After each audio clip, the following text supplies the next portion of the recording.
Hoy vengo a recordarle a alguien que había un plan y que Dios habló. Para esto vamos al capítulo 17 de Job, versos del 10 al 11. Dice: en cuanto a todos ustedes, regresen con mejores argumentos, aunque seguiré sin encontrar a un solo sabio entre ustedes. Mis días se acaban, mis esperanzas han desaparecido, los deseos de mi corazón están destruidos. En estos momentos, Job estaba atravesando un proceso que iba a marcar un antes y un después en su vida. Y cuando nosotros vamos leyendo el libro de Job, vemos cómo, ¿verdad? Él va cambiando, cómo vemos sus luchas internas en cada capítulo mientras va pasando el tiempo. Y me llamó mucho la atención porque ya Dios había hablado sobre Job. Y Job llegó a un punto en su situación en el que todo le estaba saliendo tan mal que empezó a reclamarle a Dios por lo que le estaba aconteciendo e hizo a Dios culpable de todo lo que estaba ocurriendo en su vida. Las personas que estaban a su alrededor le decían: algo tuviste que haber hecho, tuviste que haber pecado, tuviste que haber fallado para que Dios te esté castigando de cierta manera. Y Job seguía insistiendo que era inocente delante de Dios. Sin embargo, esto influye en unos momentos en los que él habla desde su propia perspectiva o desde su propio juicio, vamos a ponerlo así. Hay momentos en los que mientras leemos vemos una lucha interna en Job, cómo empieza reclamando y dudando y termina adorando, pero en otras simplemente dudaba y hacía a Dios culpable y se ponía a pelear con Dios y se molestaba con Dios en medio de sus expresiones. Entonces me llamó mucho la atención porque yo me imagino a Job preguntándose en esos momentos difíciles, en ese proceso: ¿qué pensará Dios de mí? Hay versos en los que lo plasma, en los que él dice: tú debes pensar de mí que yo soy tu enemigo. Pero para esto vamos a Job capítulo 2, versos del 3 en adelante. Y dice: entonces el Señor le preguntó a Satanás: ¿te has fijado en mi siervo Job? Es el mejor hombre en toda la tierra. Es un hombre intachable y de absoluta integridad. Tiene temor de Dios y se mantiene apartado del mal. Además, ha conservado su integridad a pesar de que tú me incitaste a que le hiciera daño sin ningún motivo. Satanás respondió al Señor: piel por piel.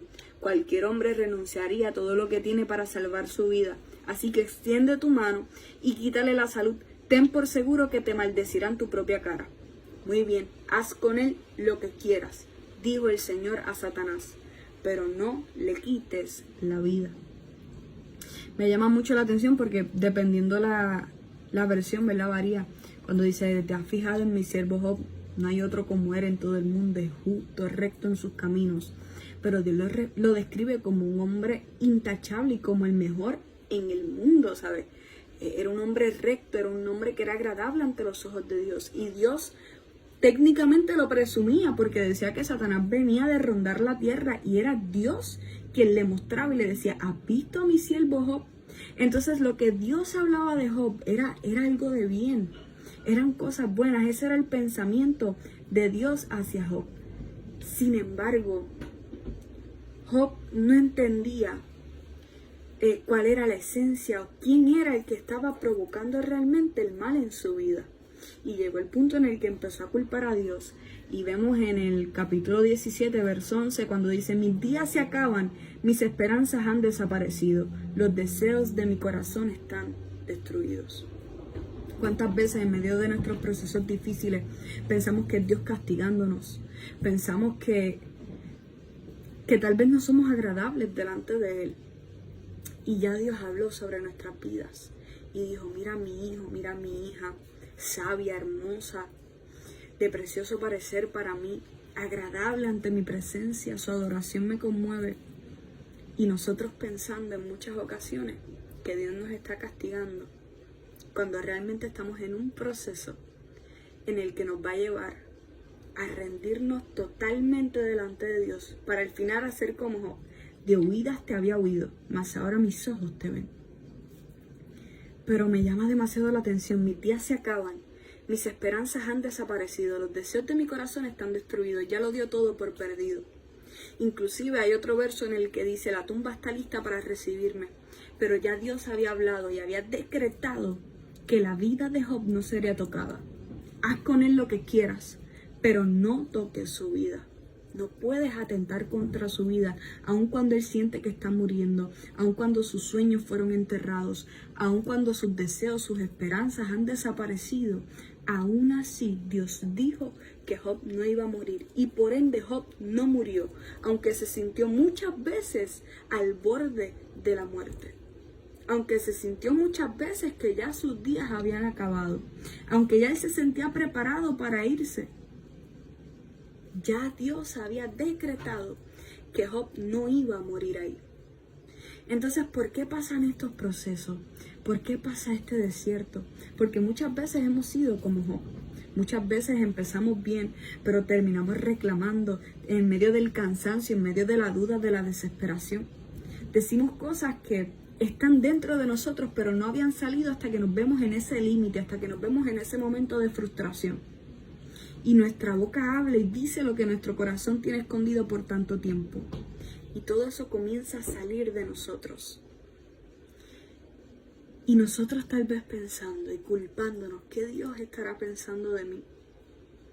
Y Dios llamándote como hijo, como hija, como alguien agradable. Ya Dios habló. Y lo importante es que si Dios habló, ya nadie puede ir en contra de esa palabra que fue lanzada de la boca misma del Dios Todopoderoso y Creador.